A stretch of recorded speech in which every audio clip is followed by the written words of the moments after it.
सुप्रभात, जय हिंद, जय उत्तराखंड। तो दोस्तों आज हम जा रहे हैं दिल्ली को। तो अभी हम रुके हैं भतरौं स्थान से आगे, क्योंकि सभी लोग फ्रेश होने गए हैं। यहाँ पर सुबह का वक्त है तो ठंडा भी लग रहा था गाड़ी में, तो यहाँ पर थोड़ी देर के लिए गाड़ी रुकी है।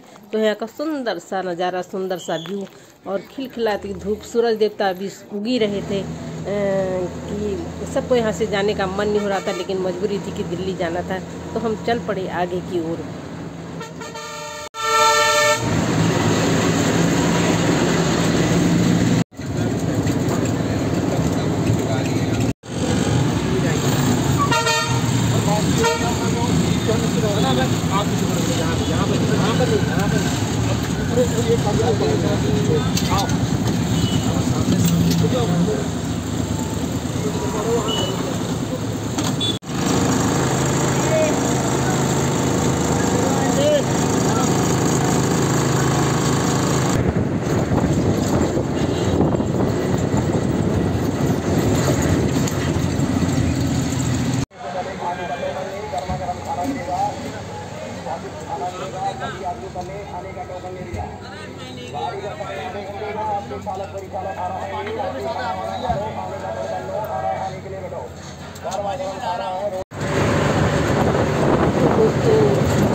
तो दिल्ली हम पहुंचे उत्तम नगर। तो रास्ते सफ़र की वजह से मेरे बेटे के पैर की हालत बहुत ख़राब हो गई थी। इतना खून बह गया था कि अब उसका कोई हिसाब ही नहीं। पैर को देख के बहुत मतलब डर भी लग रहा था मुझे। तो जैसे तैसे हमने रात गुजारी और इसके पैर की सफाई की, और दर्द से बेचारा करा रहा था और मेरे बस का कुछ था नहीं कुछ कर पाना। फिर दूसरे दिन हम उसको सीधे सुबह सुबह ही ले गए सफदरजंग, जहाँ पड़ी थी लोगों की, मरीजों की भीड़ लगी थी। लाइन में लगे थे लोग सुबह 3 बजे से 4 बजे से, लेकिन हमारे जो है हेल्प करने वाले थे वो हमारे इलाके के थे, ऊंचा वाहन के, वो 4 बजे से वो भी लगे थे। तब जाके कहीं हमारा 8वां नंबर था पर्ची कटने का। तो हम इंतज़ार कर रहे थे बेसब्री से कि कब हमको हमारी पर्ची मिले और कब हम डॉक्टर को दिखाएं, क्योंकि बेटे के पैर में बहुत तकलीफ़ थी।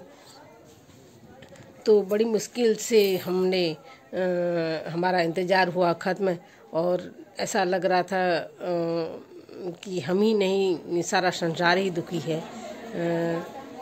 और बहुत परेशानी हो रही थी, बहुत लोगों के दुख तकलीफ़ को देख के मुझसे तो रहा नहीं गया, लेकिन बेचैनी हो रही थी, कभी बाहर कभी अंदर जा रही थी मैं। तो बड़ी मुश्किल से हमारा नंबर आया और फिर वहाँ भी हमारा काम नहीं बना। डॉक्टर ने कहा कि ये मेरे बस का नहीं है। फिर हम दूसरे सफदरजंग में ही एक हिस्सा है जहाँ पता नहीं क्या नाम कह रहे थे, तो मैं भूल गई। तो वहाँ जहाँ क्रिकेटरों का इलाज होता था, एक ऐसा ब्रांच हो रहा था, उसमें भी दिखाया। तो लोगों डॉक्टरों का कहना था कि यहाँ इस चीज़ का इलाज नहीं तो नहीं होता, यहाँ पर केवल अंग प्रत्यारोपण होते हैं। तो फिर हम भी वहाँ से भी निराश होकर घर लौट आए। तो और दिमाग में बहुत कुछ चल रहा था कि इतनी दूर। तो फिर हम दूसरे दिन इसको दीनदयाल हॉस्पिटल में ले गए। वहाँ एक डॉक्टर साहब मिले, तो उन्होंने कुछ दवाएं दे रखी हैं। तो इस बीच दिवाली की छुट्टी भी आ गई थी, अक्सर डॉक्टर छुट्टी पे चले गए थे। तो फिर मैं बेटे को वहीं दीदी के पास छोड़ के मैं भी चली आई घर को, और मैं पहुँच गई रामनगर डिपो।